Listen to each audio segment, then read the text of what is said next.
Hi, my name is Jessica, and you're probably wondering what happened to me. Why am I sitting here crying with my wedding gown on? My makeup is ruined, and my heart feels heavy like a drum that forgot how to beat.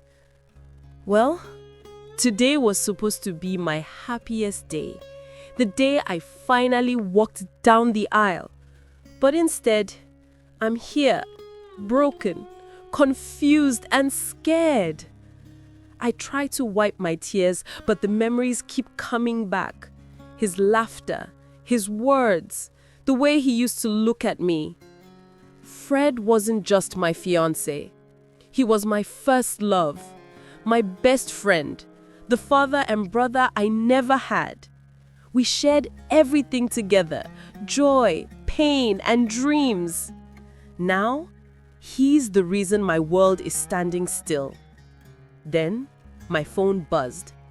It was a message from Fred saying, "Jessica, please, don't do this. I can explain everything." I stared at the words, my heart pounding. Explain what, Fred? After everything, after all the promises. I once thought this would mark a new beginning, but right now, it feels like an ending I never asked for.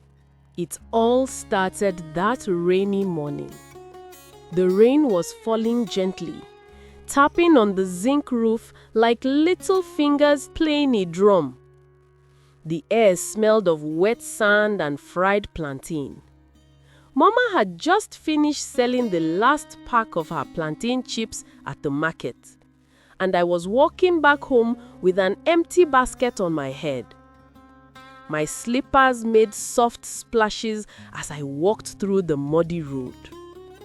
The clouds were heavy and gray, and the wind kept blowing the rain into my face. Still, I smiled. I loved mornings like this, calm, quiet, and full of stories waiting to happen. But then, I heard a voice behind me, a deep, calm voice. "Hey, fine girl, what are you doing in the rain?" I turned around, and there he was, a young man running toward me with an umbrella in his hand. The rain poured harder, but he didn't seem to care.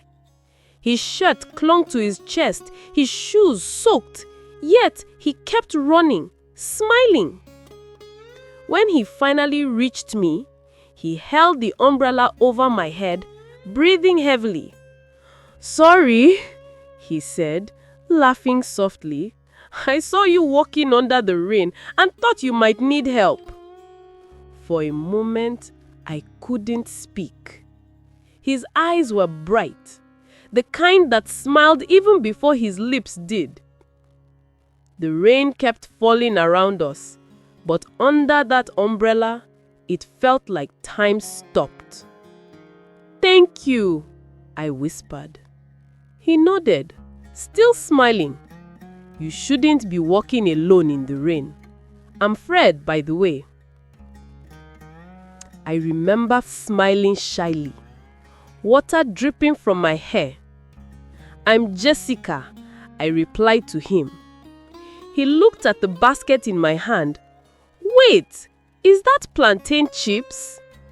"Yes, my mom fries them. We sell every morning." He chuckled softly. "Then your mom makes magic because those chips smell amazing." We both laughed. The sound of our laughter mixed with the rain, and somehow the world felt lighter. We walked together until the rain slowed down. He shared the umbrella, careful to keep me dry, even though he was getting soaked himself. When we reached the road that led to my house, he stopped. Jessica, can I walk you home?" he asked gently. I wanted to say yes. I really did. But Mama always warned me about strangers. So I shook my head. "Thank you, maybe another day."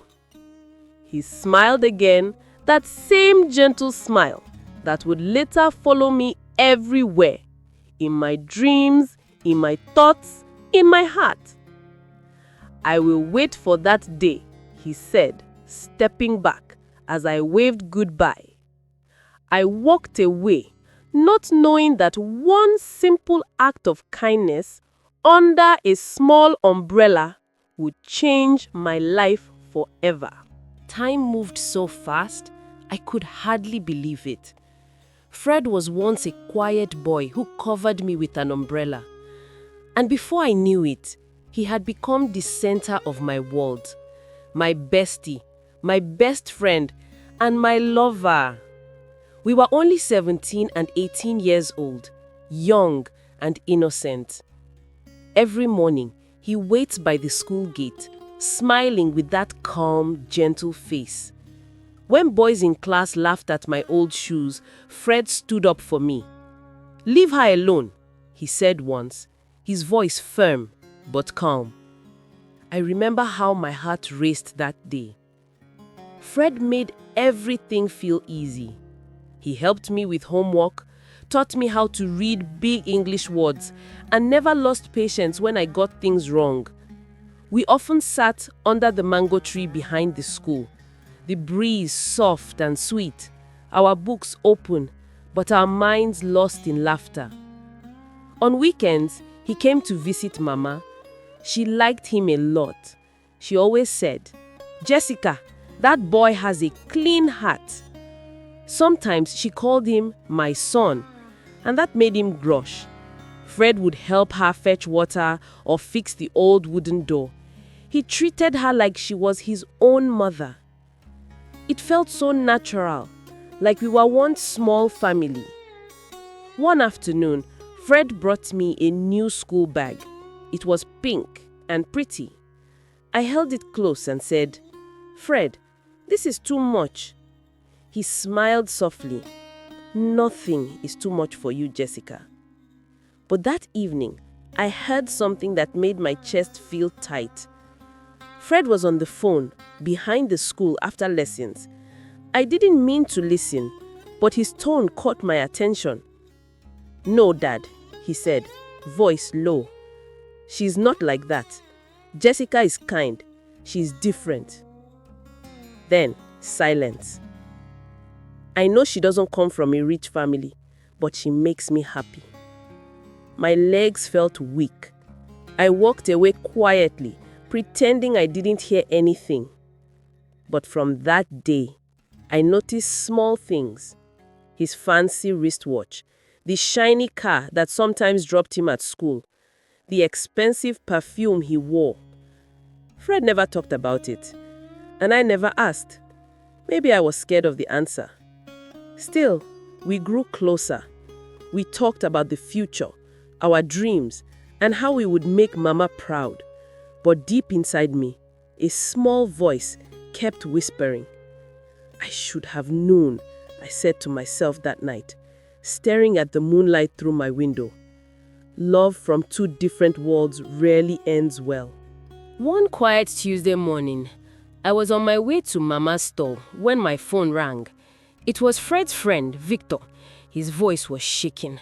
"Jessica, please come quickly. Fred is in the hospital." My heart stopped. I didn't even know how I got there. Everything felt like a blur. Nurses were rushing around, calling out words I didn't understand. And there he was, Fred, lying on the hospital bed, pale and still, with wires around his arm. "Fred, are you okay?" I cried, running to him. His lips moved slowly. "Jessie, don't cry. I'll be fine." But he didn't look fine. His breath was weak, his eyes half closed. The doctor called me aside. "We've run several tests," he said. "He needs blood immediately, and we can't find a match yet." I didn't even think twice. I said, "Test mine." Minutes later, the doctor came back, shocked. "It's a perfect match." They took my blood that same hour. I watched the red liquid flow into the small plastic tube, and my body felt cold, but my heart was calm. I just wanted Fred to live. That was all that mattered. When I woke up, I was lying on a small hospital bed beside his. My head felt heavy, but I turned and saw him sitting up, smiling weakly. Jessica, thank you very much. I owe you my life. Tears rolled down my cheeks as I smiled. You would have done the same for me. He shook his head slowly. No, Jessie, you didn't just give me blood. You gave me life. He took my hand and pressed it to his chest. His heartbeat was strong again. I swear, he said softly, you've given me life. I'll give you mine forever. The way he said it made my heart melt. His eyes were full of tears and love. In that moment, I believed him. I believed that nothing could ever break us apart. We spent the night laughing quietly, talking about how we tell Mama about the heroic blood donation. Fred even joked that now we share the same blood. That means you can never run away from me. I laughed and said, then you better behave. We didn't know that the same blood that joined us that night would also be the reason everything later fell apart. 5 years later, after we had finished school, our bond grew even stronger. So one evening, the sun was setting slowly, painting the sky with soft orange and gold.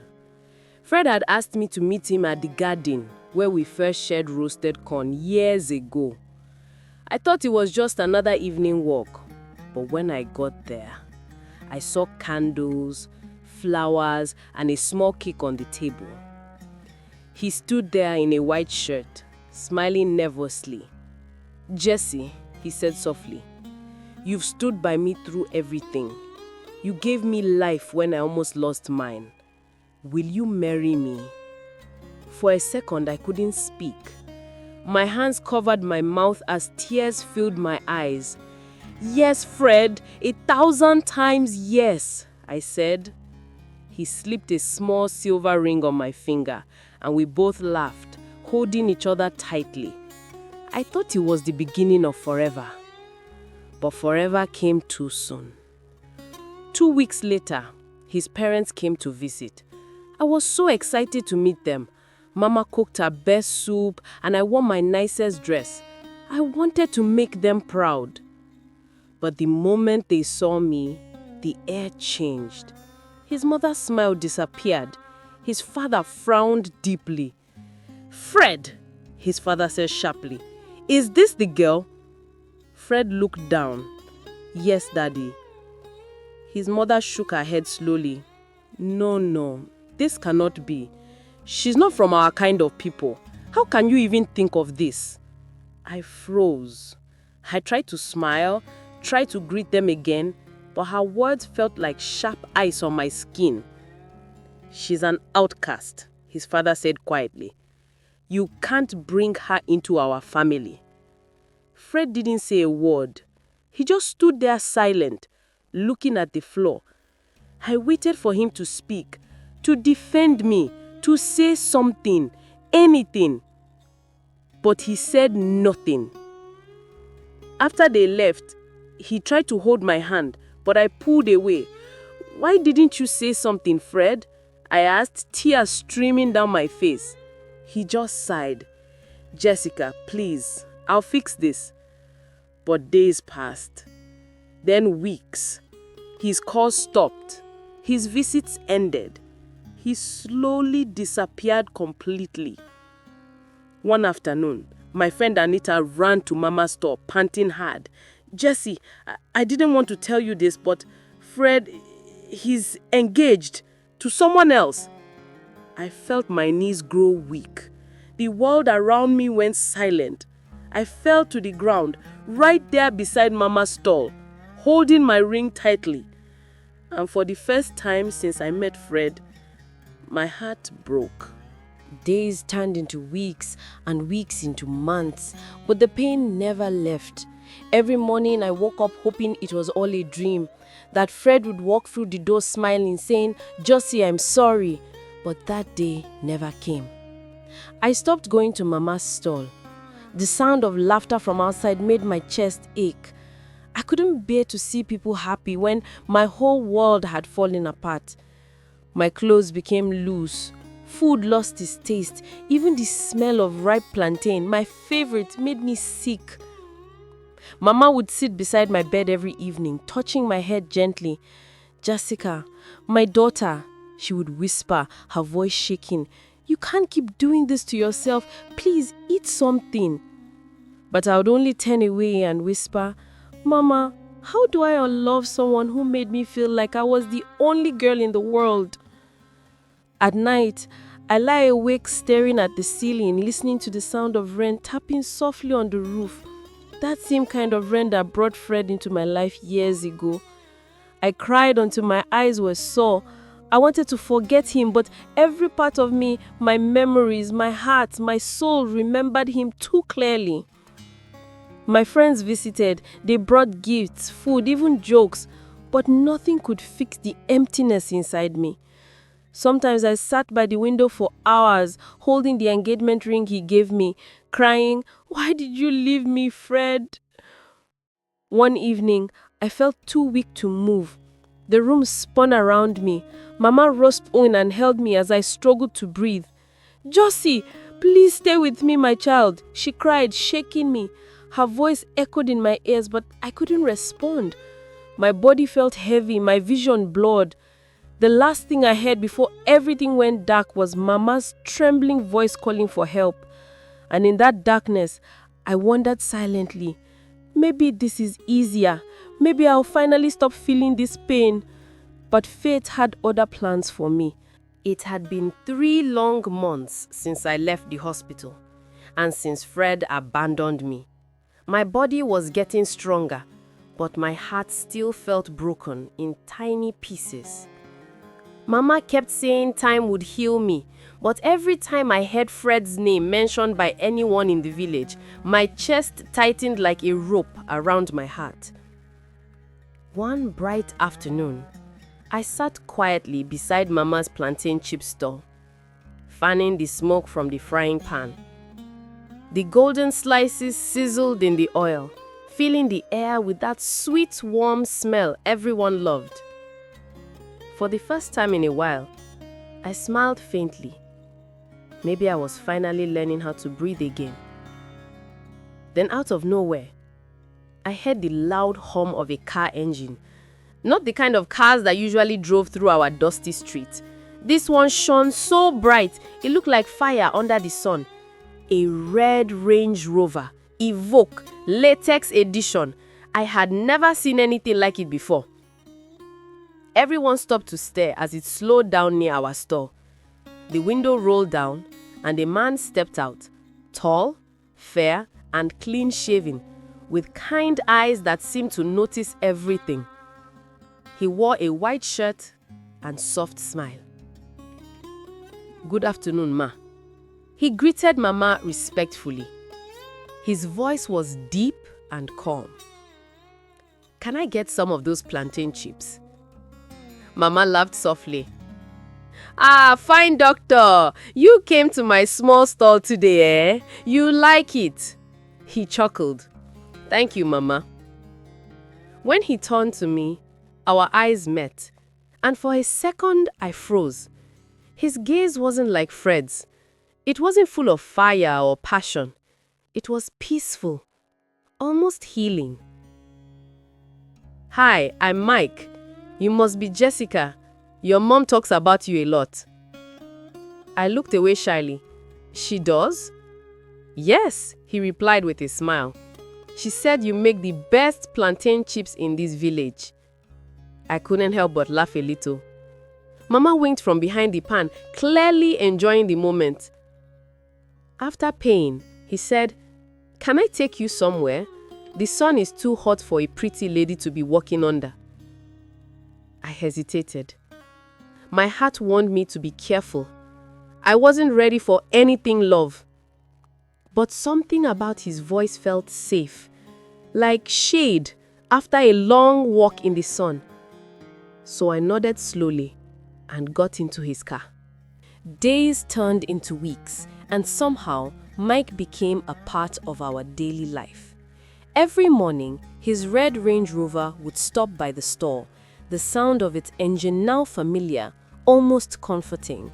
He would bring fruits, snacks, and sometimes even medicine for Mama, saying it was just a little something for her strength. He never rushed his words, never acted proud. He spoke to Mama like she was his own mother, and to me, like I was someone special, even when I felt broken inside. One sunny afternoon, as Mama and I laughed over burnt plantain chips, Mike showed up again. He was wearing a light blue shirt that matched the color of the sky. He smiled warmly and handed me a small paper bag. "Ah, Mike, what's this?" I asked, pretending not to be curious. "It's vitamin C," he said teasingly. "You are still recovering. You need more than plantain chips in your life." Mama laughed hard, shaking her head. "Dr. Mike, you just want my daughter to get fat." We all laughed, and for the first time in months, the laughter didn't hurt. It felt real. It felt like the pieces of my heart were slowly finding their place again. Mike started visiting more often. He would sit at the store for hours, helping Mama slice plantains or telling stories about life in Canada. He said he came home not just for holidays, but to find a wife who understands what love truly means. One evening, as the sun began to set, he said softly, "Jessica, you've been through a lot.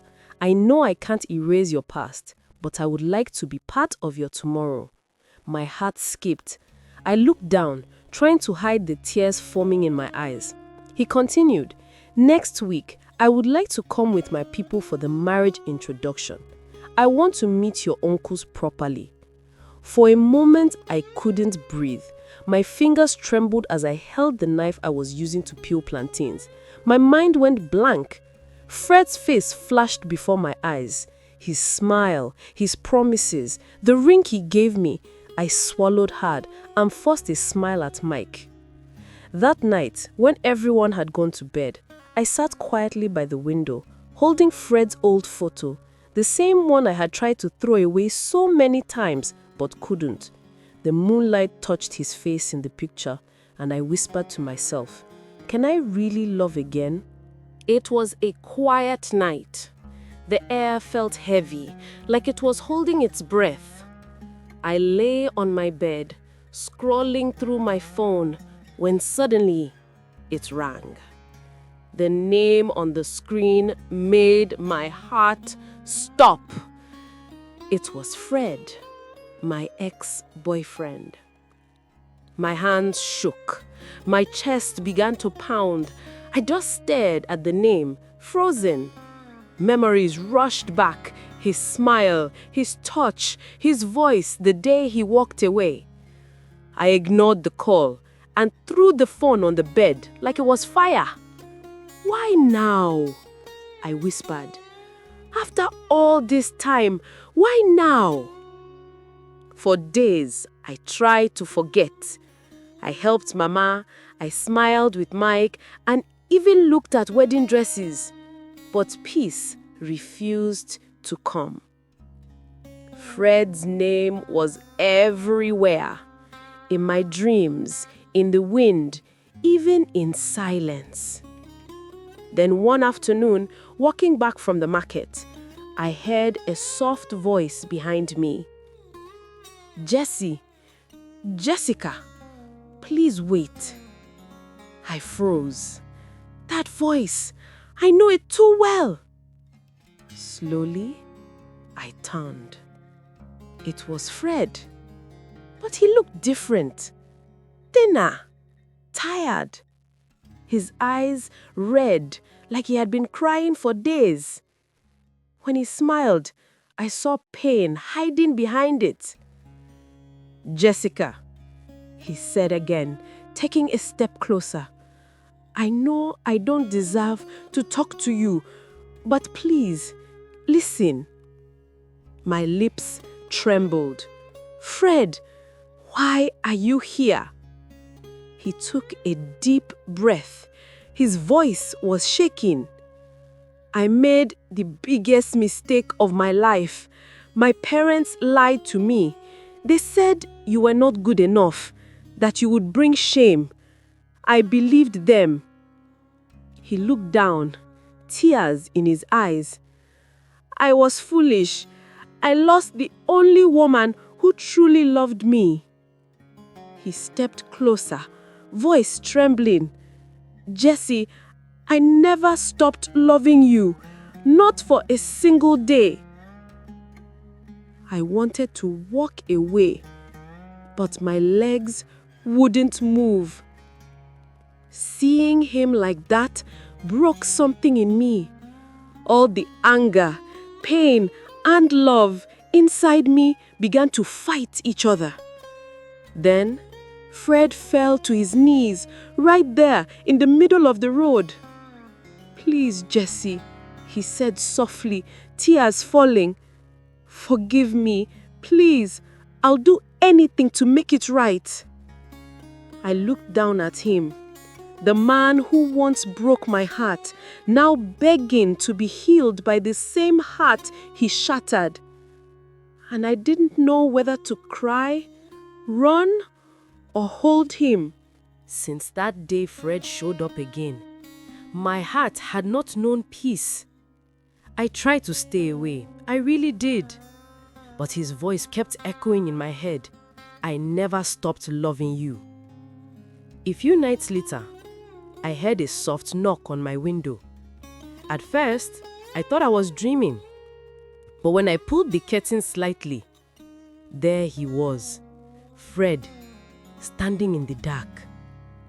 "Jessica, please, just talk to me," he begged. I froze. My heart pounded so hard I thought Mama would hear it.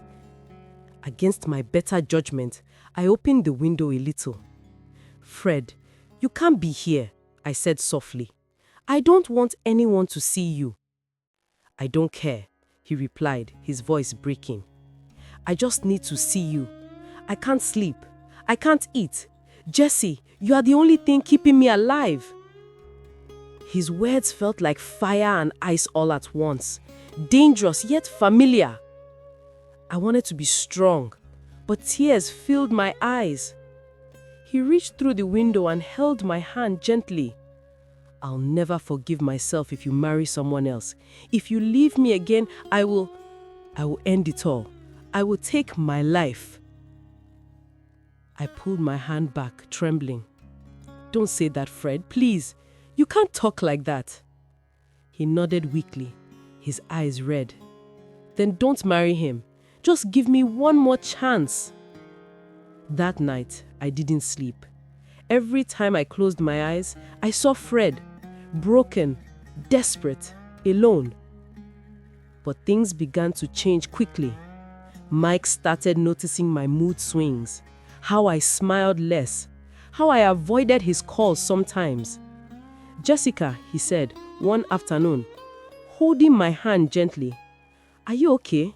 You've not been yourself lately." I forced a smile. "It's nothing, Mike. I'm fine." He nodded slowly, though I could see the doubt in his eyes. Then a few days later, I heard something that made my heart skip. Anita, my friend, rushed into the stall again, whispering, "Jessica, did you hear? Fred's fiancée, the one his parents had arranged for him to marry, had called off the wedding. No one knows why." I froze. My hands shook as I dropped the tray of plantain chips I was holding. Was it because of me? Did my presence bring this? Or was something deeper going on that I didn't understand? That night, as I sat alone, staring into the darkness, the same question kept echoing in my heart. I didn't know if love was pulling me back or haunting me. The month of December came with a strange mix of joy and fear. Everywhere I turned, people were talking about my wedding, gifts and celebrations. But inside me, it felt like a storm was brewing. Mike had made everything official. His family came with baskets of gifts, boxes of wrappers, and smiling faces for my marriage introduction. My compound smelled of perfume and roasted meat. Mama danced from one corner to another, thanking everyone and praying loudly. Mike stood tall, holding my hand like I was the only woman in the world. He spoke softly to me.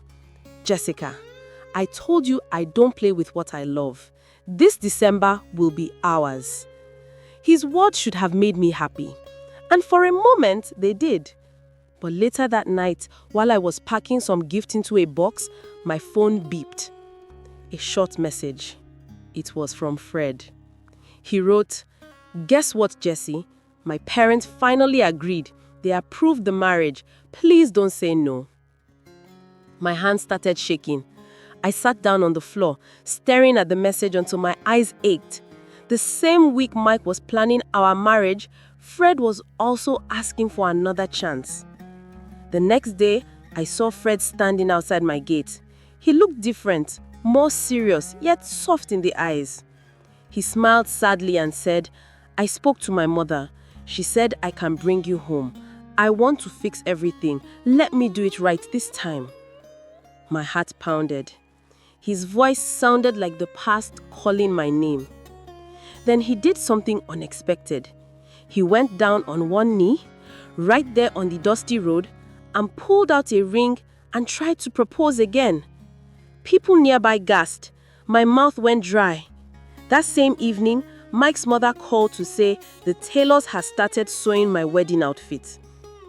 I sat alone in my room that night, staring at 2 rings.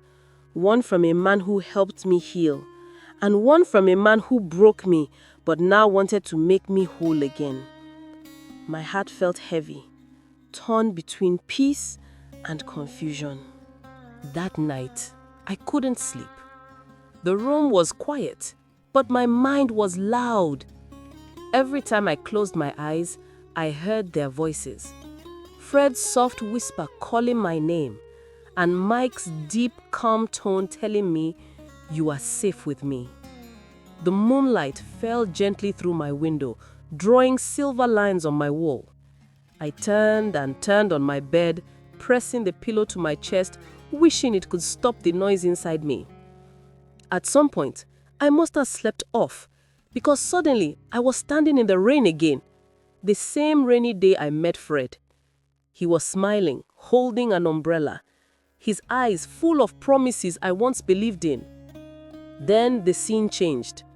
I saw Mike, under the same rain, offering me hot plantain chips and wiping my tears with his handkerchief. The warmth in his eyes made me feel safe again, like I could breathe. I woke up sweating, tears wetting my cheeks. My heart felt like a rope being pulled from both ends. One side whispered of old love, of laughter that once filled my nights. The other side spoke of peace, healing, and a man who wanted to give me a new beginning. Mama's laughter echoed from the next room. She was still talking about tomorrow's big day, the day I finally walked down the aisle with Mike. The house smelt of powder and new clothes. Everything was ready. My gown hung near the window, glowing faintly in the moonlight. But inside me, nothing felt ready. The big day finally came. The sun was already rising when I opened my eyes. My wedding gown lay quietly on the bed beside me. But instead of joy, I felt something heavy in my chest. Something I couldn't explain. I sat there for a long time, confused. Every thread on that wedding gown felt like a question I didn't have an answer to. Mike was waiting. Everything was ready. The guests, the gifts, the smiles. Yet deep inside, my heart wasn't at peace. I walked to the mirror and looked at myself. My eyes were tired, swollen from crying all night. I didn't look like a happy bride. I looked like a girl standing between 2 roads. Then I turned on my phone camera to record. I just wanted to talk, not to anyone in particular, just to breathe. "Dear diary," I whispered softly, trying to smile, but tears came instead. "Dear diary, Fred was my first love. We grew up together. He made me feel alive when I had nothing. But Mike came later, gentle and kind. He brought peace back into my life. But now I don't even know what peace feels like anymore. I sighed, pressing my palm to my chest. Honestly, diary, I said, voice shaking a little. Jessica, I'm confused and in between crossroads. I don't know what to do.